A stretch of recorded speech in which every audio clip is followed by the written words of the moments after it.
Welcome sa Adonis Recap, Aswang Stories. Huwag niyo pong kalimutang mag-like, mag-subscribe at mag-share para marami po tayong makinig sa kwentong ito. Salamat!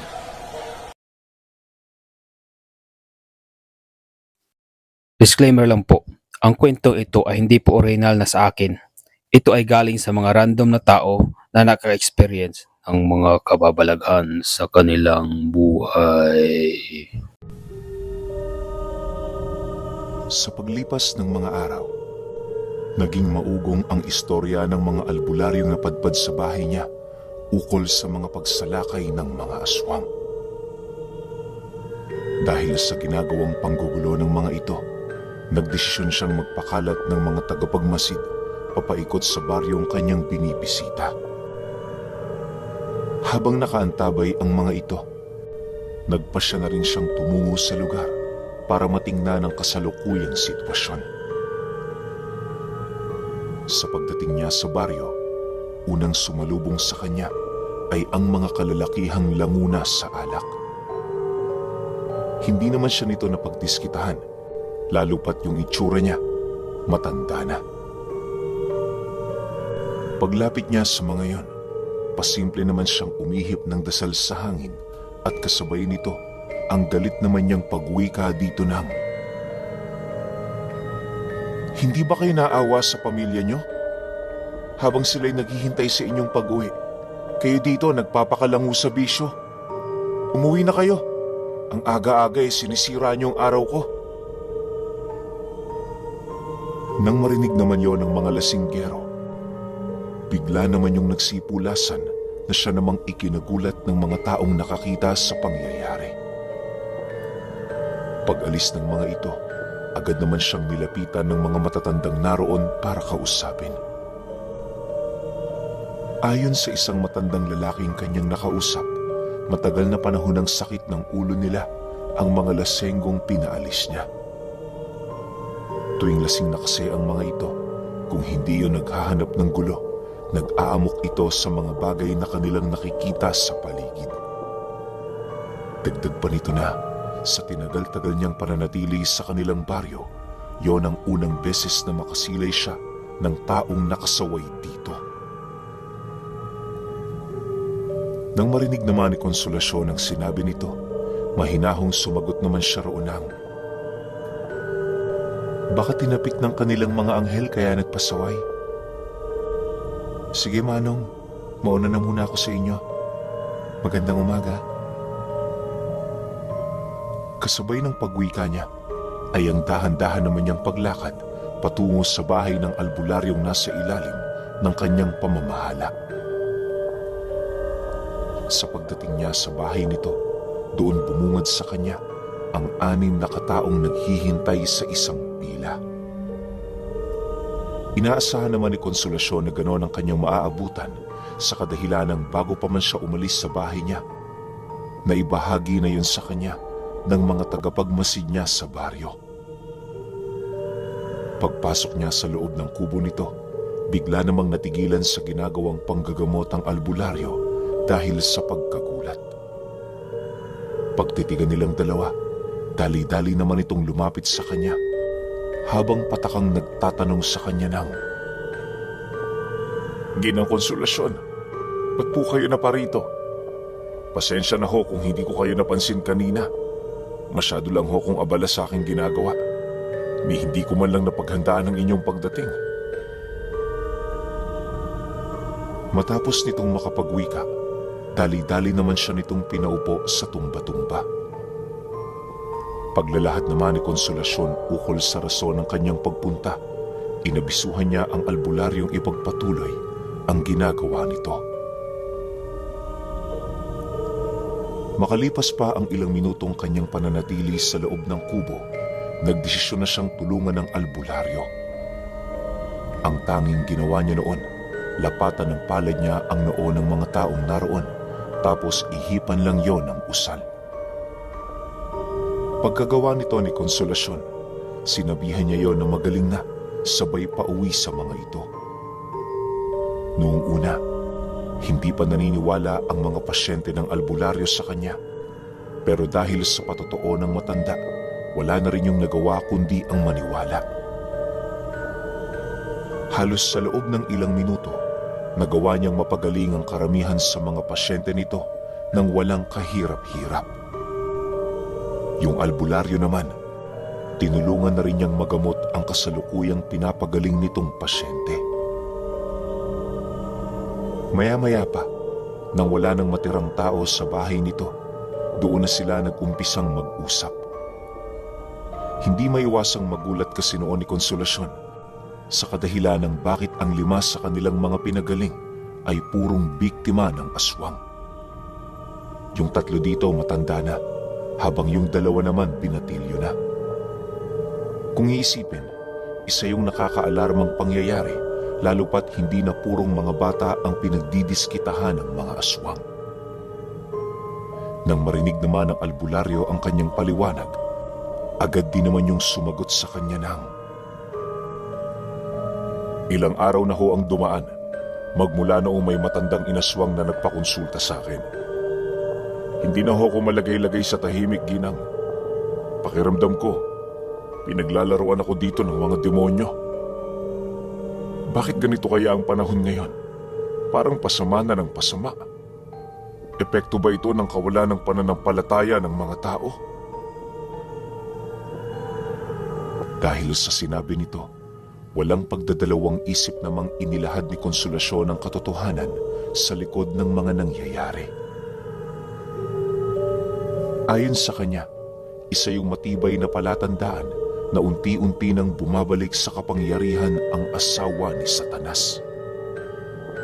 Sino man ang sasapian nito, paniguradong wala na yung Diyos sa puso at matagal na panahon nang nasusunog ang kaluluwa nito sa impyerno. Dagdag pa niya na dahil sa mga pangyayari, kinailangan pa nilang tatagan ang kanilang mga pananampalataya. Iwasan nilang mapanghinaan nang sa gayoy hindi sila basta-bastang mapasok ng kalaban. Muli niya ring pinaalala sa albularyo ang ibinigay niya ditong gawain. Sa pagpapatuloy ng kanilang pag-uusap, nagdesisyon siyang manatili sa bahay nito noong mismong gabi. Naalarma kasi noon si Konsolasyon nang marinig niya ang sinabi ng albularyo ukol sa pagpaparamdam ng mga aswang sa baryo. Maya-maya pa, sumapit na nga ang 10 oras. Matapos nilang maghapunan, agad naman nilang naramdaman ang mga tagapagmasid ng mga aswang na umaaligid.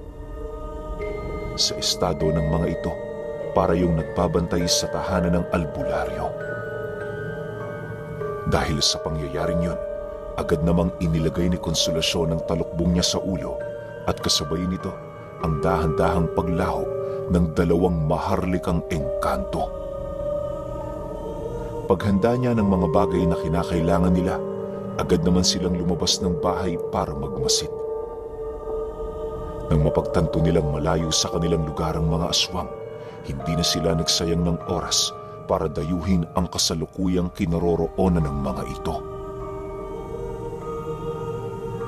Sa pagdating nila sa dulong parte ng baryo, doon bumungad sa kanila ang pulutong ng mga aswang na dahan-dahang umaakyat sa mga bubong ng bahay.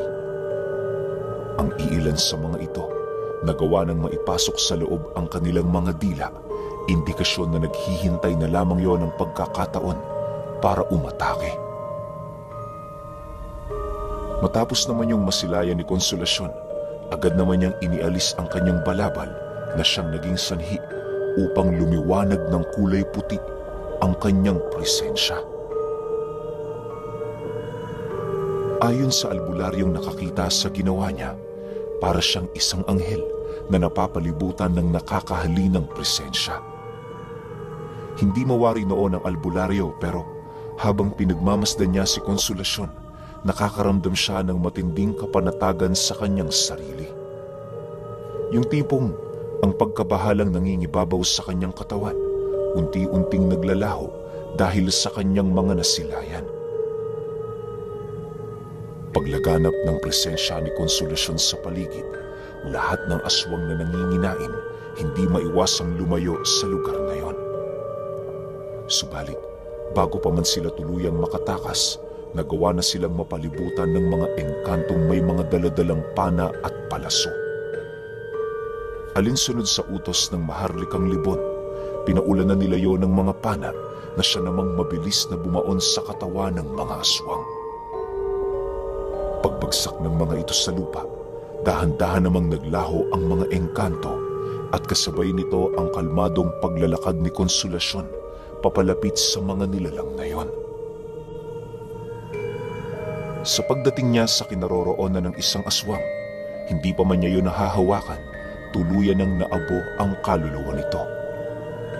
Marahil ay mahina ang puder at bakod ng aswang na yon, kung kaya't hindi nito nakayanan ang nag-uumapaw na presensya ng dalagang dibino.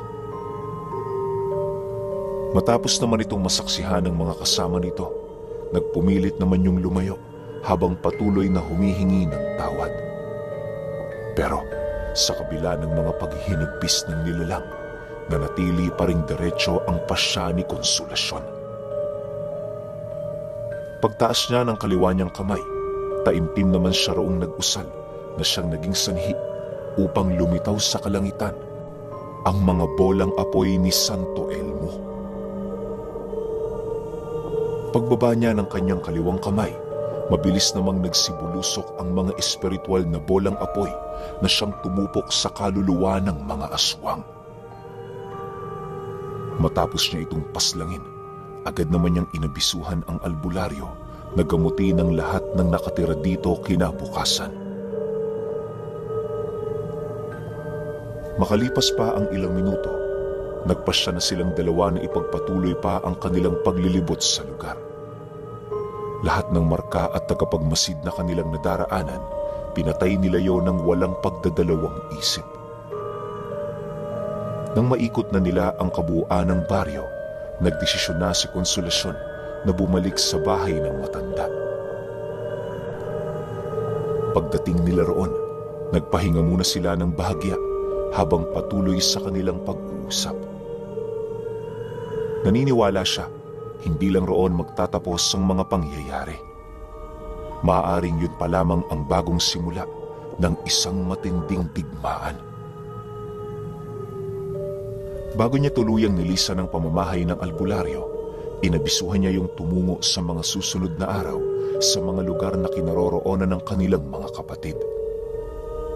Magtatanong-tanong siya roon ukol sa mga nangyayari upang masigurong hindi sila mahuhuli sa balita. Dagdag pa niya na kaya niya yun inuutusan sa kadahilan ng hindi nakakauwi ang mga mensahero niyang pinadala. Sa katunayan, ilang araw na rin siyang walang balita sa kanilang mga kasama. Nang marinig ito ng matanda, walang pagdadalawang isip naman yung sumang-ayon sa kanyang sinabi.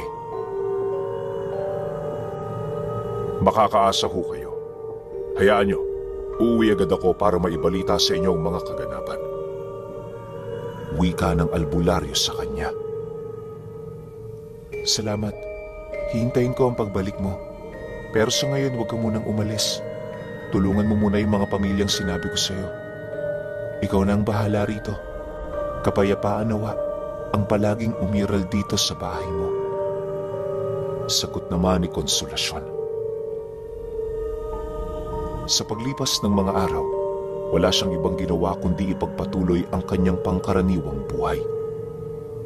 Para hindi siya maburyong noon, itinuon niya ang kanyang wisyo sa pagtatanim. Lahat ng mga engkantong naninirahan sa bahay niya noon ay tumulong din upang maging maganda ang usbong ng kanyang mga tanim. Sa pagbalik ng albularyo, sakto naman ang pag-usbong ng kanyang mga halaman. Pagpasok nito sa loob ng kanyang bakuran, unang tumambad sa kanya ay ang napakalaki nitong hiwa sa hita. Kitang-kita na rin ang tadyang nito sa likod na animoy pinagkakalmutyo ng mga nilalang nang walang kalaban-laban. Dahil dito, nagmadali naman siyang lapitan ng matanda para bigyan niyo ng paunang lunas. Sa pamamagitan ng kapangyarihan ng maharlikang ibon, nagawa nila itong mailigtas sa tiyak na panganib. Habang nagpapagaling ang matanda sa loob ng kanyang tahanan, doon ito inilahad ang tungkol sa mga nangyari. Manang Konsolasyon, may mas higit pa tayong kalaban kaysa sa mga aswang. Siyam sila, mga makapangyarihang hukluban. Hindi nagsasalita, bagkus ay sumisigaw lang ng nakakatakot na tinig. Nasa loob sila ng utak ko. Hindi ko sila maalis-alis. Nanginginig na wika ng matanda sa kanya.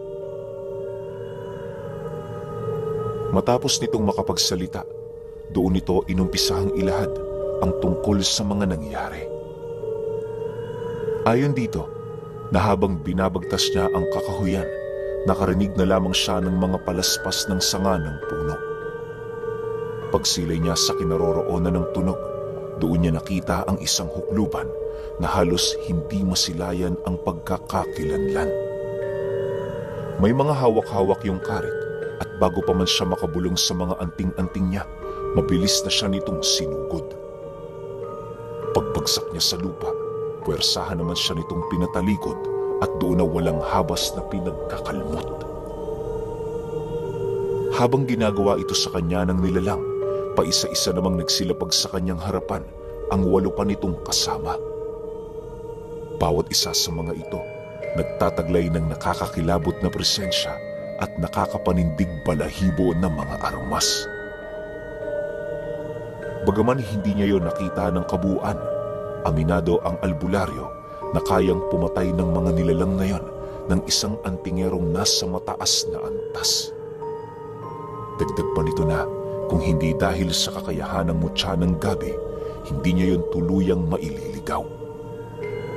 Mariinding inilahad ng albularyo sa kanya na kahit sa kabila ng abilidad ng mutya niya, naaamoy pa rin ito ang pinakakatiting na kanyang presensya. Matapos naman yung marinig ni Konsolasyon, doon niya napagtanto na malapit lang sa kanilang lugar ang maaaring pag-ahunan ng asawa ni Satanas. Habang malalim ang kanyang iniisip, bigla naman siyang napasipat sa kinahihigaan ng albularyo matapos niya yung marinig na sumigaw ng malakas at kasabay nito ang pagsilay niya doong nagsusuka ng mga itim na bulate. Dumidilat-dilat na rin ang mata nito, indikasyon na nanganganib na ang buhay nito. Dahil sa pangyayaring yon, akmang iihipan niya ito ng usal sa noo, ngunit bigla na lamang siyang natigilan. Nang umupo ito sa higaan, lumuha ng kulay itim na likido habang nag-aangil na nagwiwika sa kanya ng, "Kahit anong gawin mo, hindi mo na siya mapapawi. Naitapo na namin ang kaluluwa niya sa impyerno. Divino, hindi kami nasisindak sa mga katulad mo. Humanda ka, matapos namin silang ubusin. Ikaw na ang susunod." Kasabay ng pagwika nito, lumabas sa bunganga ng matandang albularyo ang isang malaking uwak na mabilis din namang naagnas matapos nitong tangkain na lumabas sa kanyang tahanan. Pagkahulog nito sa papag, mabilis din naman yung natunaw hanggang sa tuluyan ng mawala ang pag-iral nito. Sa pagbalik ng katahimikan sa paligid, maigi namang pinag-isipan ni Konsolasyon ang mga nangyari. Medyo nakakaramdam na din siya noon ng matinding pagkabahala dahil sa nagawa na nitong makapasok sa kanyang teritoryo.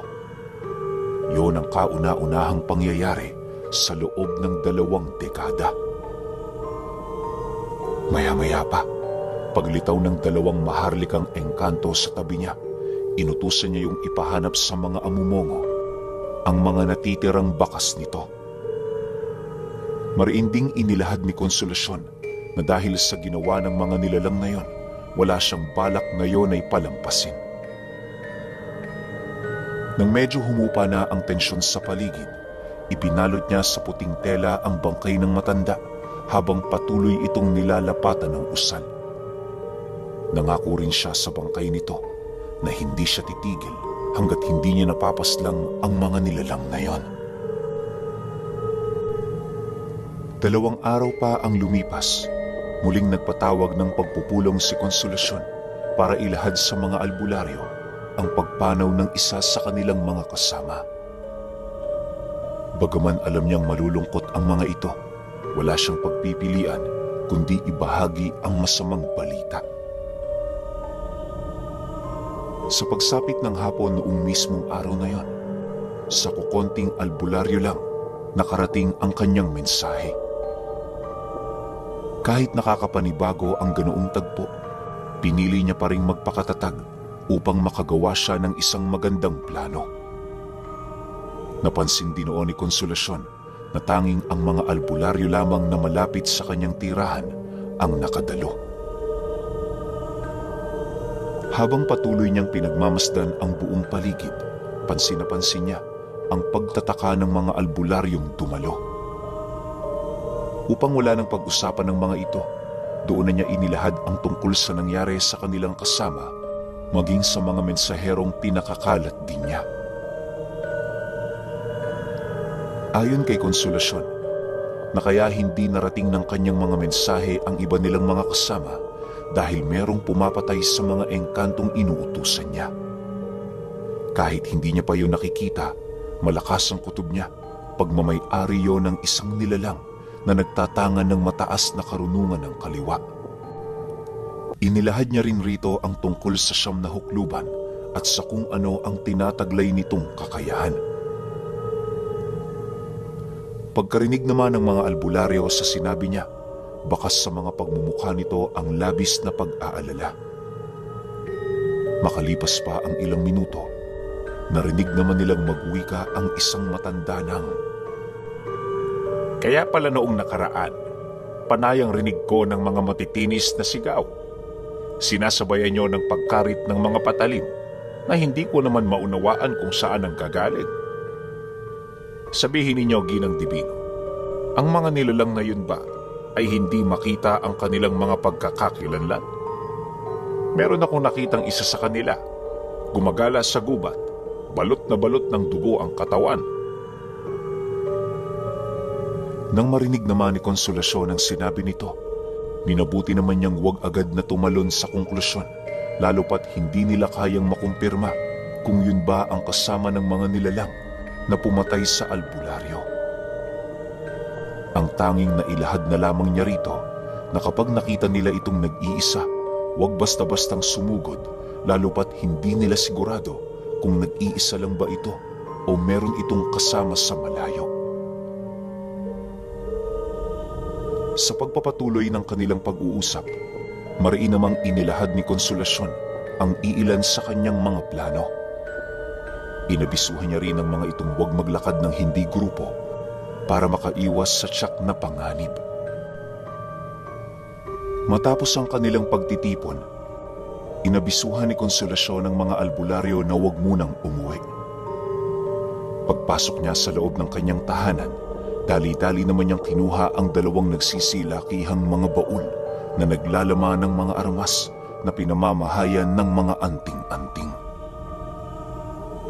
Pagsilay ng mga albularyo sa kanyang dala, agad naman yung nagsikumpulan sa kanyang kinaroroonan habang nananatiling walang imik. Pagbukas niya sa tarangka ng baul, seryoso naman siyang nagwika sa mga ito ng, "Kunin niyo ang lahat ng mga gamit na mapapakinabangan ninyo. Huwag kayong mag-alala, hindi malabong malalagay tayo sa isang digmaan. Tandaan ninyo, kapag masyado ng delikado ang lugar ninyo, pumanhik kayo rito. Kung talagang matatapang ang mga demonyong ito, papasok sila rito nang hindi nag-aalangan." Pagkarinig naman ng mga albularyo sa kanyang sinabi, naging abala naman ng mga ito sa pamimili ng mga armas. Alam kasi ng mga albularyong yon, lahat ng armas na pagmamay-ari ni Konsolasyon nagtatangan ng hindi masukat na kakayahan. Ito lang din kasi ang nakakaalam kung papaano panatilihing buhay ang isang anting-anting na hindi pinapakain ng dasal sa loob ng mahabang panahon. Makalipas pa ang ilang minutong paghahanda, armado na nga ang mga albularyo mula ulo hanggang paa.